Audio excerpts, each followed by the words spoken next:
enredo hitza erabiltzen da ze hartan, eta nik uste dut baduela zentzua, hau narratzailea, protagonista nagusi hau, librero bada, liburu denda baten jabe hoia, jubilatuta novela bat idazteko ilusioa dauka, asko daki literaturaz edo biografiei buruz behintzat, biografia asko irakurri du,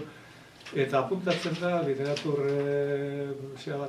ikastaro baten, bai, eta irakasleak esaten dio, horrelako gau baten esaten dio, zu onasea, zuk ikutzen duzun guztia literatura bihurtzen da, horrelako gauzak, eta sinistu egiten dik, eta jaikitzen dugu izeko bostetan segietan, eguna zabaldu baino lehen, zutik gozaltzen du presa duelako, ordenadore horren eseri, eta lehenengo esaldilaren zai egoteko, ez? Poliki gizon hau horrako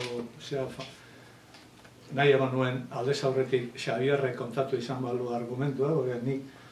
oso naiz eta nik berriz etxean pelikula hon bat ikusit etxea jonda kontatzen hasten hau, da inork etxeak ezaren tenitzen orduan hemen. Sartzen da gobernuak daukan Euskal Herrirako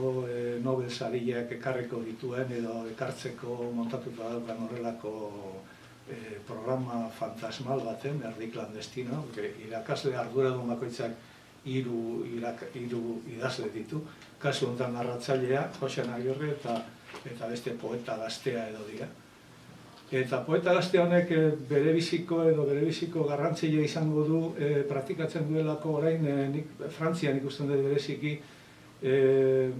autofikzioaren barruan dagoen joera bat da pixkat norbere biografiaren alderdirik gordinenak, krudelenak erabiltzea literatura egiteko. Eta hori da gai fuertea, ez